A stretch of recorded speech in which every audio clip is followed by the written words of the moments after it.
Yo, what is good? What is good? So I'm recording this Thursday, March 28th, directly after the Illinois game, after all of March Madness is done for today on Thursday, because I wanted to get this done because this week's complimentary pieces is about Jared McCain, and he is playing tomorrow. So I wanted to let people have a chance to listen to this while watching Jared McCain. He is 6'3" and honestly, hopefully taller because if he's a little bit taller, it really increases his viability to be on the court with other smaller players and you know, having too many small players like we've seen with the Portland Trail Blazers of the past isn't always the best solution for today's lineup construction where it's like 6, 7 guys all across the board. It creates mismatches that can be difficult to change. So hopefully he's taller than 6'3". But even if he is 6'3", he's still a pretty awesome prospect. He's a freshman at Duke University. He's 195 pounds. We don't know his wingspan currently, and his potential role in the NBA, I would consider to be an off-ball slash combo guard. And on my personal board, you have Reed Shepard, Jacoby Walder, who we've already done a podcast on the main feed of this podcast. If you check it out on holybackboard.com, we did one. It was Dustin and myself. Devin Carter, and we've done that on this complimentary pieces segment. And I feel like they're all in similar tiers of, viability. It could be one team values Reed Shepard more and will take him higher, or it could be Jacoby, Devin, or Jared McCain. It's really whatever you need with these combo guards. And because of the combo guards in this draft being so plentiful, a lot of them are going to get an opportunity that they wouldn't have otherwise. And I think Jared McCain, regardless of draft class, is worthy of consideration. It really is a great day in sports and honestly in sports betting. I've been killing it in March Madness. And March Madness just finished. Opening day just finished. Just watched the Red Sox beat the Seattle Mariners. NBA and NHL seasons are still going, and I believe golf is happening. So there's a lot of sports that people can bet on. Get yourself the best information to make informed and profitable decisions on OddsShopper. It gives you information for positive EV bets, and that refers to a bet that is expected to yield profit over the long term. So if you make these good bets, it's going to be more beneficial for you in the long term. I've been using Stochastic, which is the main product line, which is for DFS. It's yielded me my best results in years. And with OddsShopper being for prop based gambling and sports betting, I've been doing really well on that tool. I've been a humongous fan of Stochastic in the past. I've been calling them Awesemo for years because that's what the original company was called. If you want the best possible information on all of these sports that are happening, Stochastic and OddsShopper is the way to go.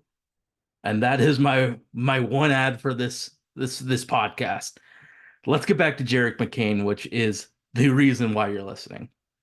He was rated by ESPN as a 5-star, 10th player nationally, number 2 shooting guard, and the number 1 player from the state of California.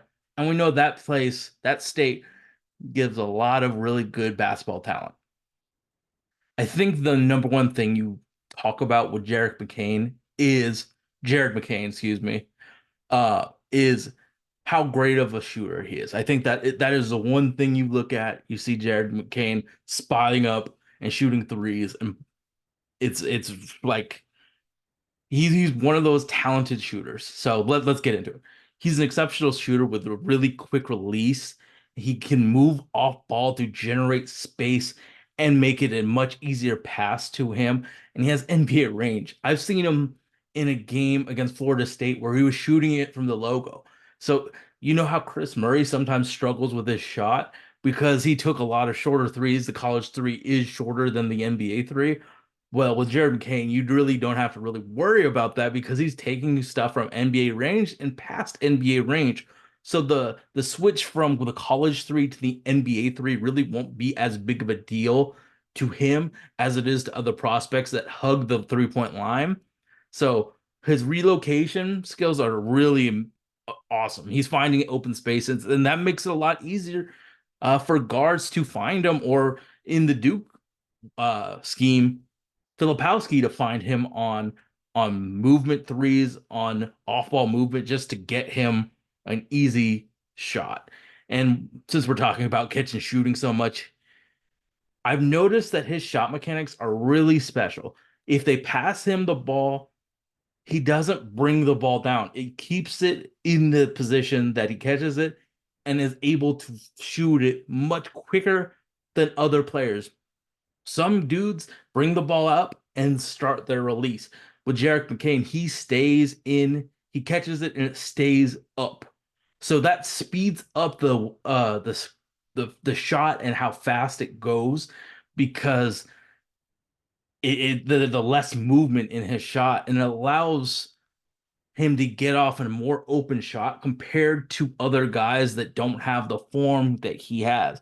Like Desmond Bain and AJ Griffin, two shooting guards that I really loved in previous classes, had all of these shortcomings with their shot, and they had to take more difficult shots because of their mechanics with their shot. With Jared McCain, it's really just a fluid movement into a shot, and that's special. When you have a guy that has just perfect mechanics and knows when and where to use it to get an open shot, it means that he's getting a test a lot less than other players that have Kent Bazemore-esque, deficiencies in their shot mechanics. Another thing that he does is really move well in transition. A lot of NBA players kind of go directly to the paint, where Jared McCain will just float into an open space, get ready to shoot it, and if he gets the ball, it's going in. Um, he has shown really like a impressive skill as a shot maker as well as a shooter. A lot of people don't have the same, like they could be a really good scorer and shot creator, but they might not be the best shooter. He can do both, and his touch is really exceptional. And he has some go-to moves to generate space. Space generation when you're a shooter is really important. He has these step backs with really long legs where he can generate space. So they're thinking that he's driving and he takes a step back and is suddenly behind the three and shoots it in their eye. I mean, with that quick spot, those steps, he can get that generated space. And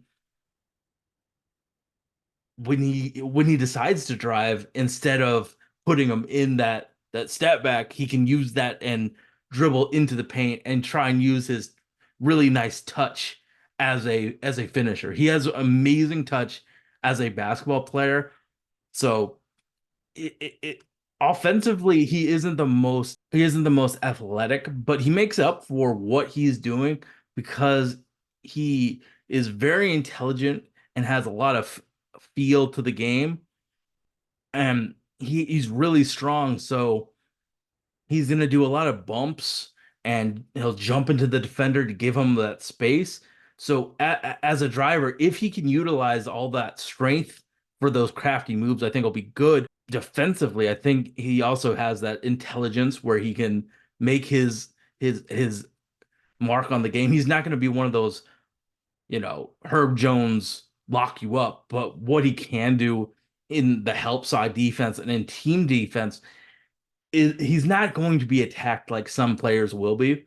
He's going to be a net neutral defender, or he could be potentially better because he's strong and has really good instincts. He digs like his help side defense is really impressive for how small he potentially is. So having a guy that is strong can use his body to force players in a certain direction, but smart and can make up for it. I mean, Blazers defense is it needs a lot of pieces. He's not going to be the end all be all to it, but I think that he can help make the the defense be a little bit better. And it's about building trust and having players that you can trust. I trust that Jared McCain can make stops for your team and he can get into the passing lanes and rotates well defensively. We're not talking about an elite guy, but the fact that his shooting is so elite and the way that he can get his shot off is so elite and different than a normal player is pretty impressive, man. I'm really impressed by his shooting. If only he was 6'6", a lot of things would be a lot easier for him, but unfortunately, he's going to be one of those smaller guards in this draft class. So let's go to the cons of his game where I'm looking at him right now and I see people say that he has playmaking potential. And I don't know if I believe in that because when pressure happens, and you see it with like Baba Miller at Florida State or some of the other defenders that he's gone against in his college career. If they pressure him, he doesn't really have the athleticism to go around them. He's gonna try and do the body bumps, the craft dribbles, the step backs to get away from him. But if it's a physical defender, it might not happen because he doesn't have the greatest burst and he doesn't have a quick first step. So if he doesn't win with strength, I don't see how you can be a lead playmaker when you can't get by players without a screen. And as a dribbler, he's really upright. Like we talked about Nikola Topic, he's upright as a dribbler. If you get that bend, you can go around players easier. So there's times I believe in the Florida State game, he was getting past players by, bending his body and getting lower and beating players to that angle. But in reality, it doesn't happen nearly enough. Now I've seen it happen, so I know he has the ability, but right now when Duke is, playing in March Madness, you're not really thinking about him getting those playmaking reps because there's three other guards on that team. And because he's such an incredible shooter and off-ball mover, he's not being put in that position.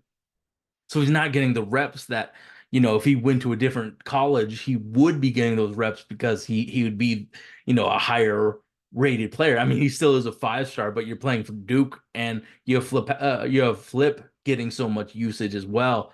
So I haven't seen it as a dribbler and as a playmaker enough, especially when handling pressure. But we've seen players that have had issues handling that aggressive defensive pressure, like Tyler Hero, for an instance. Yeah, he was really bad at handling that initial defensive pressure at the start of his career, but now he's like a 20% usage player. And when Jimmy Butler's out of the lineup, it's even more. So right now, it might not be impressive as a dribbler against defensive pressure, but it could be. We just don't know.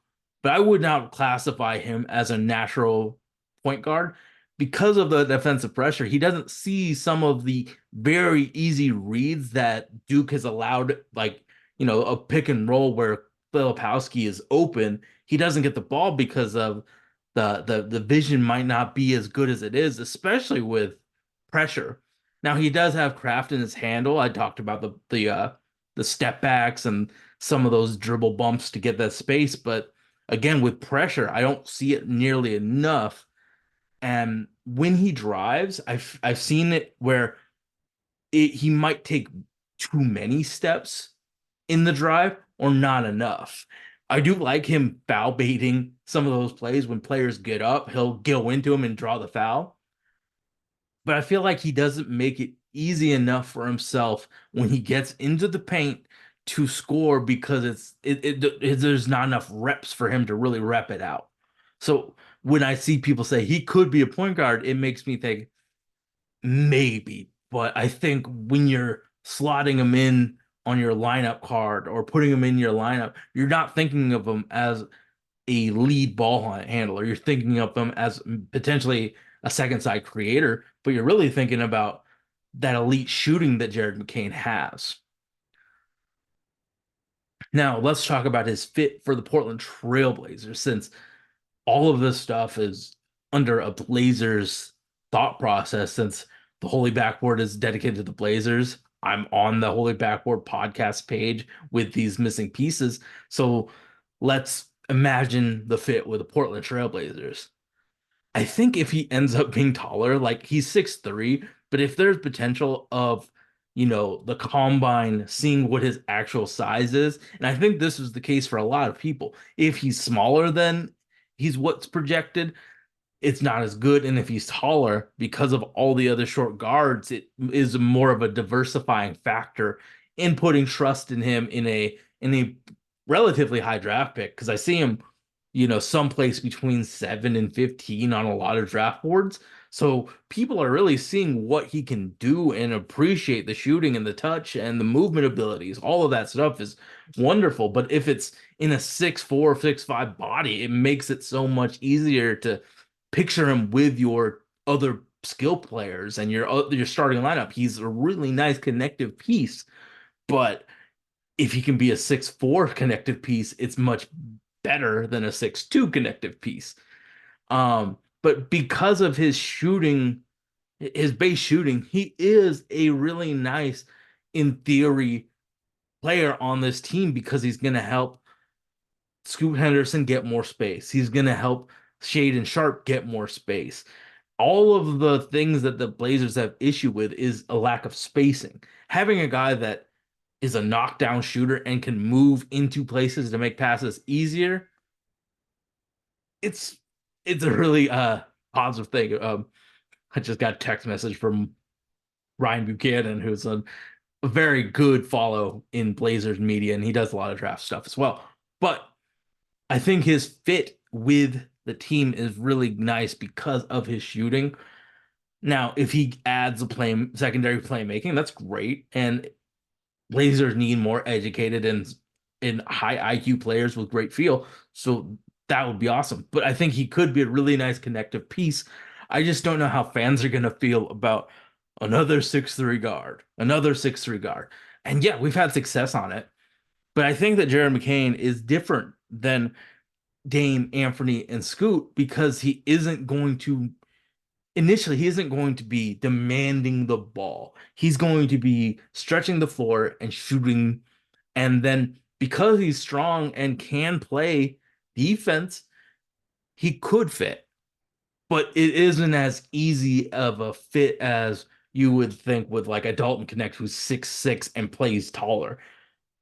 Yeah, Jared McCain's younger and might be a better shooter, but Dalton Connect has a 6'6" frame, which with the NBA going into size and versatility, those 6'3" guards, it's going to be harder and harder to fit. Um, if we're gonna comp him out, I thought of lists. So he's a shorter Luke Kennard. He's a shorter Gary Trent Jr. He's a shorter AJ Griffin. He's also very similar size, and what he does on the court is very similar to Blazers legend Seth Curry. He has all of these skill sets that Duke players and Duke, the school itself, covets. So when you're comping out what he is in those lower end tiers and most likely tiers, you're looking at a lot of Duke players, former Duke players. But I think a player that could be a nice comp to him, and you see similarities in it, is a guy like Tyler Hero.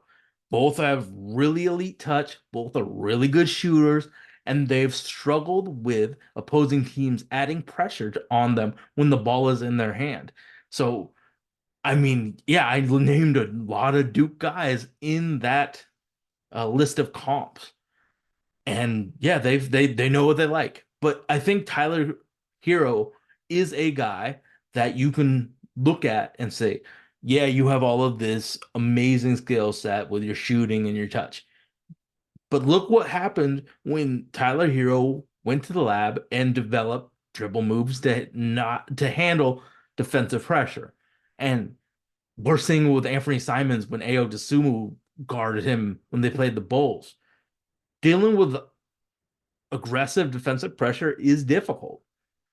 But if he's dealing with it poorly in college, you have to talk about it in context of an NBA quality player. So I think that he's really good. I think that this is the first player that is a lottery guy when I recorded the podcast. Now, I'm loving to see Devin Carter being considered like in the late lottery because when I first talked about him, he was like 46. But I think Jared McCain is going to be in that zone. So if the Blazers feel like the deficiencies in playmaking and height are worth it for his connectivity offensively and his shooting and his movement shooting, I'm totally fine with the Golden State pick being used to get Jared McCain. I think that it's we talked about expected value in gambling earlier when I did the ad. I think 13, 14 is a nice EV bet for Jared McCain in the next level because of his spectacular abilities at shooting and being a movement shooter. Thank you so much for listening to this week's episode of Complementary Pieces. I don't know if it is a longer or a shorter one than normal, but I definitely wanted to get this out before the Duke Blue Devils play tomorrow in the Sweet 16. So, again, thank you for listening. Thank you to everybody who listens to the main feed of the Holy Backboard podcast and gives all of this draft content a chance. I really appreciate you. I appreciate everybody that's checking it out on YouTube, TikTok, Instagram, wherever get the short version content of this. I appreciate all the views and all the comments. I appreciate all of it. Thank you so much for giving me this a chance. The Blazers will get better. It's just a really bad right now with the quality of play and the coaching and all of the other stuff. But these draft picks don't have any experience with Chauncey Billups. They're pure, they're developing. It's really awesome to see all of these players play in March Madness. This is the legit March Madness is the best reality TV out there, and nothing can be as good as what we're seeing with all of these players playing in a competition. And I just want to thank everybody. Um, thank you for listening. Jared McCain, Missing Pieces. Thank you. Peace.